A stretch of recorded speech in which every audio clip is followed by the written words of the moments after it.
Et bonjour les anatomistes et bienvenue dans cette nouvelle vidéo consacrée à l'étude du rachis cervical. On va faire une première vidéo sur des rappels anatomiques, sur l'ostéologie et l'arthrologie. Puis nous ferons une deuxième et une troisième vidéo sur la physiologie articulaire, mais également les structures musculaires et sur la biomécanique. Alors je me présente, je m'appelle Pierre, je suis préparateur sportif de formation et de métier et je suis également étudiant en kinésithérapie. Alors pourquoi s'intéresser au rachis cervical? Alors on peut noter une prévalence élevée de la douleur cervicale dans la population. C'est la 4e cause principale d'années perdues en raison d'un handicap. Et environ la moitié de toutes les personnes connaîtront un épisode cliniquement important de cervicalgie au cours de leur vie. Vous pouvez voir avec ce graphique qu'entre 30 et 50 ans, la prévalence augmente, période pendant laquelle les individus sont actifs, avant de diminuer. Ce qui est intéressant de noter également, c'est que la prévalence est plus élevée chez les femmes. La cervicalgie est associée à plusieurs comorbidités, notamment des maux de tête, des maux de dos, des arthralgies et des facteurs psychosociaux. Alors de quoi se compose le rachis cervical? De 7 vertèbres. C1, C2, C3, C4, C5, C6, C7. De C1 jusqu'à C7. On appelle C1 la classe, par analogie à cet homme qui porte sur ses épaules le poids du globe terrestre, puisqu'effectivement C1 va supporter le poids du crâne. Et C2 qu'on appelle également l'axis, et qui ont des caractéristiques bien particulières. Mais également C7, puisqu'elle se trouve dans une charnière entre le rachis cervical et le rachis thoracique. Nous allons en parler un petit peu plus tard dans cette vidéo. Donc 7 vertèbres de C1 jusqu'à C7, avec C1 qu'on appelle la classe et C2 qu'on appelle l'axis. Ce qui est intéressant de noter au niveau du rachis cervical, c'est que par rapport au plan postérieur, on a une courbure concave, par opposition à la courbure convexe du rachis thoracique et du rachis sacré, du sacrum. On parlera de lordose cervicale, à l'instar de la lordose lombaire, par opposition à la syphose thoracique et à la syphose sacrée. Alors, quelles sont les caractéristiques d'une vertèbre cervicale type? Donc, notamment de C3 jusqu'à C6, puisque C1, C2 et C7 vont présenter des particularités. On va en parler un petit peu plus tard dans cette vidéo. Alors, les caractéristiques d'une vertèbre cervicale type. Alors, une vertèbre, on peut la décomposer en 3 structures principales, avec une partie antérieure, qui va comprendre le corps vertébral, une partie postérieure, on parlera de l'arc vertébral, et le foramen vertébral, qui va laisser passage à la moelle épinière, à la moelle spinale. Alors, qu'est-ce qui est particulier dans le foramen vertébral des vertèbres cervicales? C'est sa forme, vous le voyez, triangulaire. Le corps vertébral, quant à lui, il est allongé transversalement, et vous voyez, il va présenter 2 crochets. C'est ce qu'on appelle des processus unciformes. Concernant l'arc vertébral, donc la partie postérieure. Donc, il va présenter des pédicules, que vous voyez ici, et qui vont délimiter les foramen intervertébraux. Ici, vous voyez les foramen intervertébraux, délimités par les pédicules. Après les pédicules, on va retrouver ce qu'on appelle la lame vertébrale, la lamina en anglais, ici présent, ce contour, et qui a un axe transversal qui va prédominer sur l'axe crânio-caudal. L'axe transversal va prédominer sur l'axe crânio-caudal. Ensuite, on va retrouver 3 processus, qu'on appelle également des apophyses. On a un processus épineux. Alors le processus épineux, ici, qui est court et qui présente 2 tubercules, comme vous le voyez. On appelle ce processus un processus bifide, un processus épineux bifide. Alors ici, j'ai mis sauf C7. Nous verrons pourquoi, puisque C7, comme elle est à la charnière entre le rachis cervical et le rachis thoracique, elle va présenter ce que je appellerais une structure hybride entre le rachis cervical et le rachis thoracique. Ensuite, on va retrouver un processus transverse qui est percé d'un foramen transverse et qui présente, vous le voyez, 2 tubercules. Les tubercules transverses, antérieurs et postérieurs. Et ensuite, on va retrouver des processus articulaires qui vont donner appui à la vertèbre au-dessus et au-dessous, avec un processus articulaire supérieur et inférieur, ou cranial et caudal. Donc, je vous le disais, nous allons pouvoir observer des vertèbres avec des caractéristiques individuelles C1, C2 et C7.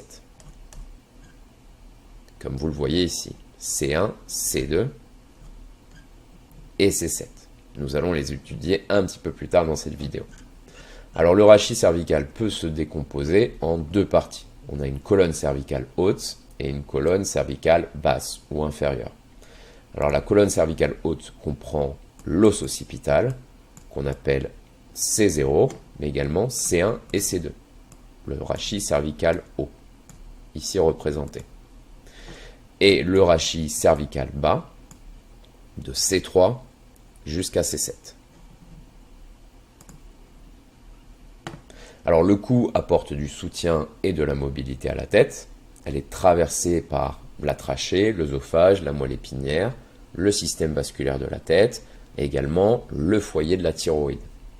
Le rachis cervical assure la fonction de soutien et d'orientation de la tête et est un lien entre la tête et le tronc. Donc maintenant, nous allons étudier les caractéristiques individuelles des vertèbres. Donc nous allons commencer par l'atlas C1. Donc elle va transmettre la charge du crâne à la colonne cervicale. Vous pouvez noter que c'est un os en forme d'anneau, un os annulaire, et qu'il n'a pas de corps. Elle n'a pas de corps, contrairement aux autres vertèbres. Par exemple, ici C2, qui est un corps vertébral. Donc c'est la première vertèbre sans corps, et à vrai dire, le corps est occupé par le processus odontoïde, que vous voyez ici. Processus odontoïde de l'axis, d'accord, qui vient se loger ici. Ce qui est intéressant de noter également, c'est que sur C1, et de par sa forme annulaire, on va retrouver une grande compression sur cette vertèbre en raison, comme je le disais, en raison de sa forme. Pourquoi ? Puisque dans les vertèbres, vous avez le poids du corps qui va arriver majoritairement sur les corps vertébraux. Vous voyez le remodelage osseux, vous voyez l'épaisseur de cette structure, on imagine bien qu'elle supporte le poids du corps.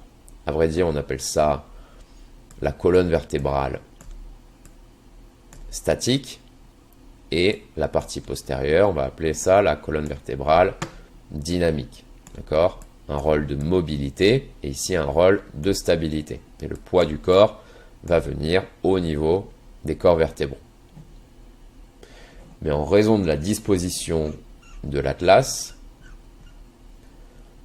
les forces biomécaniques s'appliquent sur l'ensemble de l'anneau.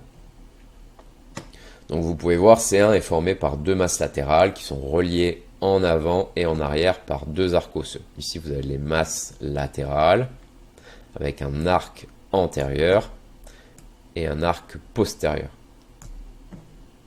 Alors l'arc antérieur va accueillir l'articulation odonto-atloïdienne antérieure, qui est une trochoïde, d'accord, l'articulation avec le processus odontoïde de l'axis et qui va empêcher les luxations. L'arc postérieur, vous le voyez, il n'a pas de processus épineux, à la différence de ces deux. Et les processus transverses sont percés pour le passage de l'artère vertébrale. Alors, en plus de l'articulation odonto-atloïdienne antérieure, qui est une trochoïde, on va retrouver également une articulation odonto-atloïdienne postérieure, entre le processus odontoïde de l'axis et le ligament transverse que vous voyez ici en vert, qui est inséré dans les masses latérales de l'atlas. Donc la face postérieure de la dent de l'axis va venir va venir s'articuler avec la face postérieure de l'arc antérieur de l'atlas, et la face postérieure de la dent de l'axis va venir s'articuler avec ce ligament transverse. Et c'est une articulation trochoïde qui va nous permettre des rotations de la tête. On va en parler un petit peu plus tard dans cette vidéo. Alors sur chaque masse latérale, on va retrouver donc des facettes articulaires supérieures, donc, que vous voyez ici, et qui vont venir s'articuler avec les condyles de l'os occipital. Et on va retrouver des facettes articulaires inférieures pour venir s'articuler avec les facettes articulaires supérieures de l'axis. Alors ce qui est intéressant de noter également, c'est qu'il n'y a pas de disque intervertébral au-dessus et en dessous de C1 par rapport aux autres vertèbres qui, elles, présentent des disques intervertébraux. Et ce qui est intéressant de noter également, pour finir sur C1 l'atlas, c'est que l'axe transversal est plus grand que l'axe antéro-postérieur. Alors maintenant, C2, on en a déjà un petit peu parlé, c'est la plus robuste de toutes les vertèbres cervicales. Elle va transmettre le poids, et notamment grâce à son corps vertébral volumineux. On peut voir qu'elle a un processus odontoïde en forme de dent, et se projette depuis le corps de l'axis vers le haut et qui va s'articuler avec l'atlas. Le corps vertébral contient donc ce processus odontoïde et qui va dans l'axe de l'articulation atlanto-axoïdienne. Les surfaces supérieures, donc ce sont deux facettes articulaires supérieures et qui ont une forme convexe d'avant en arrière et qui forment l'articulation atlanto-axoïdienne. Et ce qui est intéressant de noter, c'est qu'il y a un axe, un angle de 20 degrés au niveau de ces facettes articulaires. Alors je vais juste refaire un petit point par rapport à concave-convexe, parce que je vais souvent en parler dans la suite de cette vidéo. Si vous avez un plan comme ça, vertical, si vous avez une surface comme ça, on parlera de concave. Par rapport à ce même plan, et avec une surface comme ça, on parlera de convexe. Alors l'arc postérieur de C2 est formé par deux lames, c'est ce que nous avions vu avec l'étude des vertèbres cervicales, et nous pouvons voir un processus épineux qui est bifide. D'accord ? Le processus articulaire inférieur, vous l'aurez compris, va venir s'articuler avec les facettes supérieures de la vertèbre cervicale C3. Et le processus transverse est creusé pour l'artère vertébrale. D'accord ? Processus transverse creusé pour l'artère vertébrale. Ensuite, nous avons C7. Comme nous le disions, c'est une espèce d'hybride entre des vertèbres cervicales typiques et des vertèbres cervicales thoraciques typiques. Alors, elle est particulière puisque elle est dite proéminente. Elle présente un processus épineux qui est long et saillant et qui peut être facilement palpé sous-cutané. Et elle peut manquer de foramen transverse. D'accord ? Alors, en fonction des individus, on va retrouver de légères différences au niveau de C7. On aura peut-être l'occasion d'en parler dans de futures vidéos. Alors, au niveau des articulations, donc on va retrouver plusieurs articulations. On va retrouver des articulations qui sont communes à toutes les vertèbres du rachis, de la colonne vertébrale, notamment l'articulation des corps vertébraux, mais également les articulations des arcs vertébraux, qu'on appelle des articulations zygapophysaires. Et on va retrouver deux articulations spécifiques, on en a déjà parlé, c'est l'articulation atlanto-occipitale et l'articulation atlanto-axoïdienne. Donc une petite introduction au niveau des articulations et des ligaments. Donc Souvenez-vous, on a une capsule fibreuse, d'accord, autour des articulations synoviales, avec une épaisseur qui est non uniforme, c'est-à-dire qu'elle va être épaisse à certains endroits et mince à d'autres endroits. Et donc cette capsule est renforcée par des ligaments, qu'on appelle soit des ligaments périarticulaires ou des ligaments interosseux. Et ensuite, on aura des ligaments indépendants de la capsule, on dira que ce sont des ligaments accessoires. Donc ici, vous avez l'articulation entre l'atlas et l'axis, on va y revenir un petit peu plus tard. Alors, première articulation, ce sont les articulations des corps vertébraux. Alors, je vais vous montrer une image. Alors, ce n'est pas des vertèbres cervicales, mais ça revient au même. Donc, c'est une articulation de type symphyse, comme la symphyse pubienne. Et qu'est-ce qui caractérise une articulation de type symphyse? Entre autres, c'est une articulation de type fibrocartilagineuse. Elle est conçue pour supporter les charges. Souvenez-vous que la charge arrive comme ça, sur les corps vertébraux. Et les disques intervertébraux que vous voyez ici en bleu-gris, fixent les corps vertébraux adjacents et amortissent effectivement les chocs. Et ils vont avoir des spécificités biomécaniques intéressantes que nous allons étudier pendant les flexions, extensions, rotations et inclinaisons. Alors chaque disque intervertébral se compose de deux structures, un anneau fibreux, un noyau pulpeux. L'anneau fibreux et le noyau pulpeux. Donc, l'anneau fibreux, ce sont des lamelles de fibrocartilage, et le noyau pulpeux, c'est ce qu'on pourrait appeler une masse gélatineuse. Alors, au niveau de cette articulation des corps vertébraux, on va retrouver donc des ligaments de renfort, d'accord, qui vont venir soutenir ces articulations. Donc, on va retrouver le ligament longitudinal antérieur, qui porte bien son nom puisqu'il couvre tout le rachis, toute la colonne vertébrale, l'antérieur et son frère, le postérieur. D'accord? Donc ils viennent soutenir pour le antérieur les faces antérieures des corps vertébraux, mais également du disque intervertébral, et le postérieur, vous l'aurez compris. On va retrouver également ce qu'on appelle un ligament jaune, ici, et qui vient unir les lames des vertèbres. On va retrouver également un ligament interépineux, donc vous l'aurez compris, entre les épines, qui se fixe sur toute la longueur des processus épineux. Ensuite, on va retrouver un ligament supraépineux qui unit le sommet des processus épineux, ici présent. Ensuite, on va retrouver un ligament nucal. Alors j'ai mis une petite étoile parce que ma question c'est, est-ce qu'on peut dire que c'est un ligament de renfort des articulations des corps vertébraux? En tout cas, il me semblait intéressant de vous en parler par sa relation avec le ligament supraépineux. Alors je vais vous montrer une photo. Donc le ligament nucal que vous voyez ici, c'est une membrane fibreuse au niveau du cou et qui représente le prolongement supérieur du ligament supraépineux au niveau des vertèbres sous-jacentes. Ici vous avez le ligament supraépineux et la prolongation est ce ligament nucal. Et il s'étend de la protubérance occipitale externe jusqu'au processus épineux de la 7e vertèbre cervicale, C7.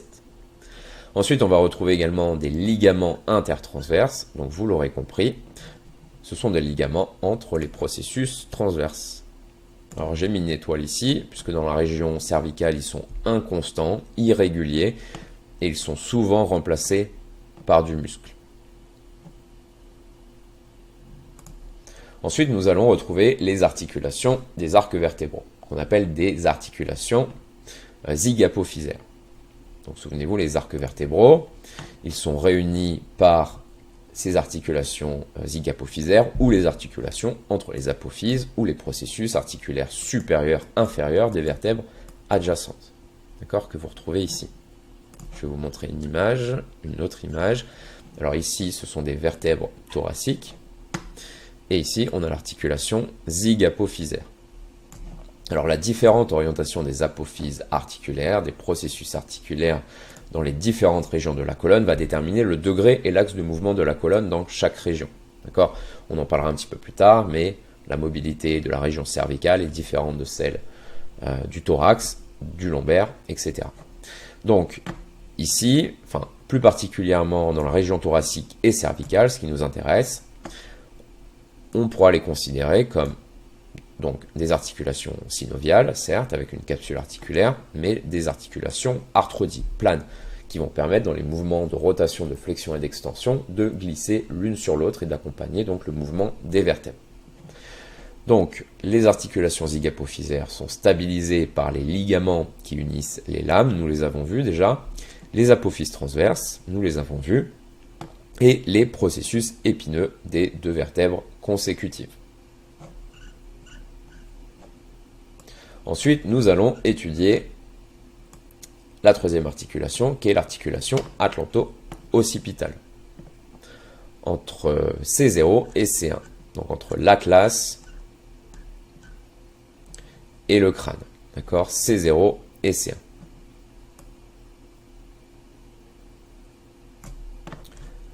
Alors, donc ça permet principalement de pencher la tête en avant et en arrière, qui permettent des mouvements de flexion et d'extension. Alors je pense que j'ai préparé une autre image plus spécifique, voilà. Donc vous voyez la disposition, ça va permettre de pencher la tête en avant et en arrière, qui va nous permettre donc flexion, extension. C'est une articulation de type condylienne avec une surface concave et convexe pour la stabilité. Et le mouvement le plus important, c'est la flexion et l'extension, avec des inclinaisons qui sont plus petites que la flexion, et des mouvements de rotation qui sont quasi inexistants. Alors on aura l'occasion d'en parler un petit peu plus tard dans les futures vidéos sur la physiologie articulaire et la biomécanique. Voilà, donc voilà, vous en avez une représentation. Ensuite, nous allons étudier l'articulation atlando-axoïdienne, même si on en a déjà parlé. Donc vous l'aurez compris, entre l'atlas et l'axis, et qui permet de tourner la tête grâce à cette articulation notamment trochoïde. Elle va inclure 3 ou 4 articulations. D'accord. Alors pourquoi 4 articulations? Parce que vous avez l'articulation atlanto-axoïdienne antérieure et postérieure. Ici, on va la considérer comme une seule articulation. Donc on va partir sur 3 articulations. Donc on a deux articulations atlanto-axoïdiennes latérales, qui sont des arthrodies, et qui met en contact les facettes articulaires inférieures de l'atlas avec les facettes articulaires supérieures de l'axis.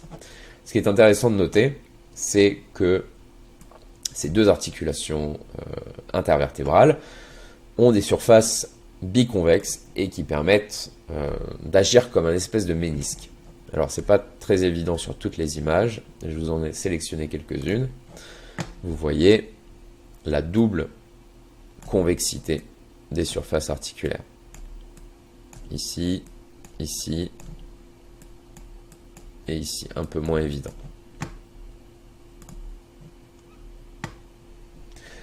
Et ensuite, nous allons retrouver donc l'articulation atlando-axoïdienne médiane que nous avons déjà étudiée, qui est une trochoïde, d'accord, ici, qui articule la dent de l'axis avec l'arc antérieur de l'atlas, mais également avec le ligament transverse, et qui permet des rotations de la tête, et qui est soutenu par ce ligament transverse et le ligament aléaire.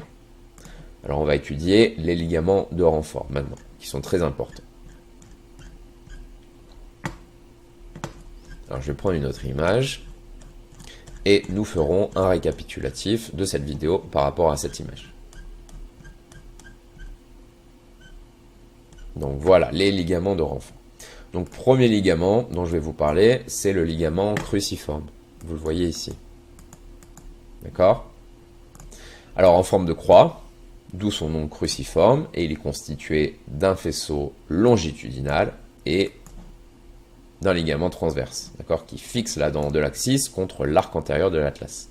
Il va limiter les mouvements, assurer la congruence de la région, et comme je disais, deux parties, longitudinale et le ligament transverse de l'atlas. Ensuite, on va retrouver ce qu'on appelle le ligament apical de la dent de l'axis, autrement dit, le ligament de l'apex.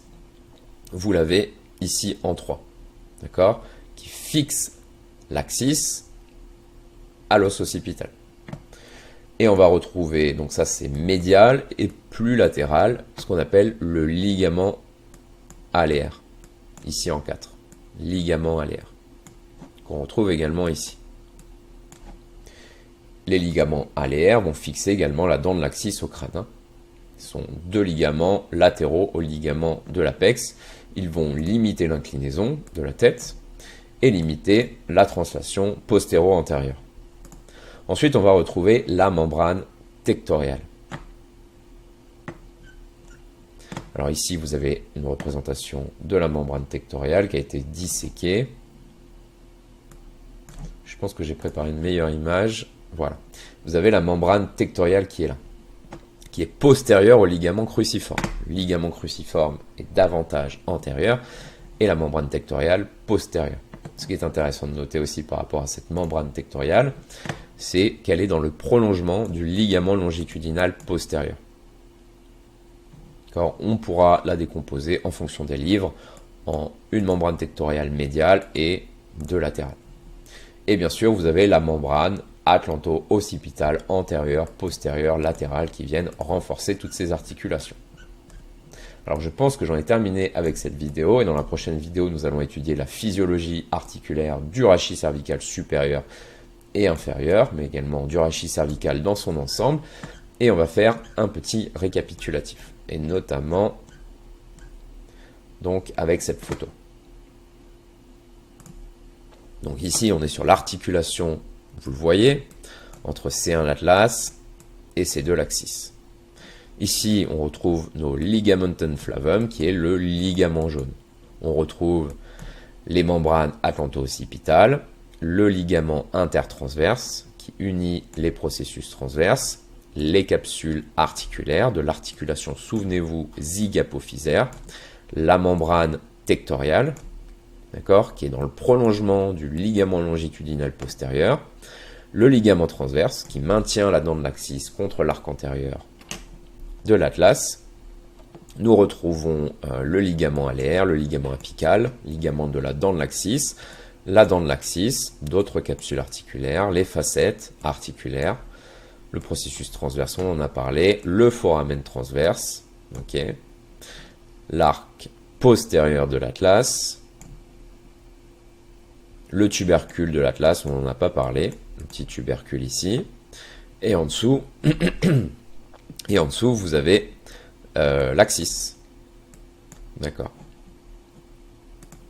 Voilà, et on va repartir sur une dernière photo pour faire un petit récapitulatif, notamment des ligaments de renfort. Voilà, super, on va prendre ça. Donc souvenez-vous, ce qui est caractéristique de tout le rachis, aussi bien cervical, thoracique, lombaire, ce sont ces articulations zygapophysaires, okay, mais également les articulations des corps vertébraux, par l'intermédiaire d'un disque intervertébral, qui sont soutenus par des ligaments de renfort, par exemple le ligament longitudinal antérieur, le ligament longitudinal postérieur, mais également le ligament jaune qui vient unir les lames des vertèbres. On a des ligaments interépineux, entre les processus épineux, des ligaments supraépineux, et souvenez-vous, dans la prolongation du ligament supraépineux, on retrouve le ligament nucal.